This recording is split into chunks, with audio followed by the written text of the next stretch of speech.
Good morning.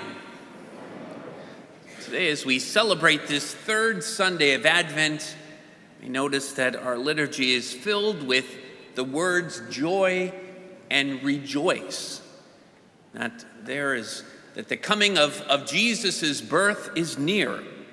This is also the third week of our Advent series we're calling Grace and Truth. The very word Advent itself means arrival. The arrival of Jesus is the arrival of grace and truth. That the Gospels of Matthew and Luke are sometimes referred to as the Christmas card Gospels. That these are the ones that have Mary and Joseph in the manger in Bethlehem and the shepherds and the wise men. All that we come to associate with the picture of Christmas. But we also focus in on the other gospel, the Gospel of John, which is a more theological gospel and a theological Christmas story. And he writes that in the beginning was the Word, and the Word, that's Jesus, became flesh and dwelt among us, full of grace and truth. Grace, as we said, is God's unmerited favor.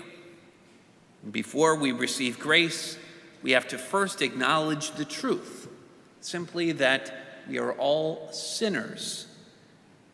Nationally, sometimes we may feel divided politically and divided in many different ways. There's still a lot of fear and tension sometimes. But last week we focused in on John the Baptist. It does not appear on many Christmas cards. That there he was a little bit coarse, a little bit rough.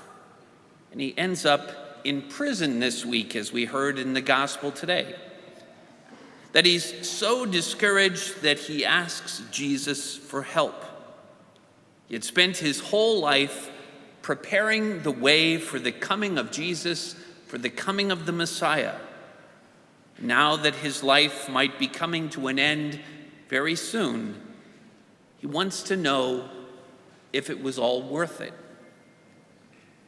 This is an important question for each and every one of us. Is it really worth it to be a follower of Christ? Do my efforts really amount to anything in people's lives? That Saint Teresa of Avila once said to Jesus in prayer, "If this is the way you treat your friends, no wonder why you have so few of them." So John the Baptist sends his followers to Jesus to ask that question. Are you the one, or should we look for another? It's an honest question. So Jesus sends back this message for his disciples to take to John in prison. And rather than just giving them a simple yes or no, Jesus tells John's disciples to reflect on their own experience and answer in a way that would have been encouraging to John the Baptist. He said, "Go and tell John what you hear and see." Then he lists what they've been seeing. The blind, the lame, the lepers, the deaf, even the dead, and the poor are all helped by his message. Jesus points to the fruits of his work. Because John had led people to Jesus, lives had been changed. Now that John was suffering and in difficult circumstances because he had pointed the way to Jesus. Was it challenging to follow Jesus? Yes, definitely. Was it worth it to follow Jesus? Did it make an impact on people's lives? Yes. Then Jesus turns to the crowds who had traveled to see John the Baptist and asks a rhetorical question. What did you go out to the desert to see? A reed swayed by the wind? A people pleaser?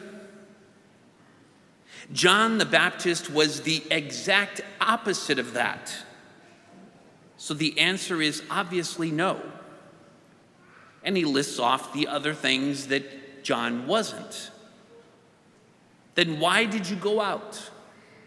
To see a prophet? Yes, I tell you, and more than a prophet. This is the one about whom it is written, because I'm sending my messenger ahead of you, and he will prepare your way before you.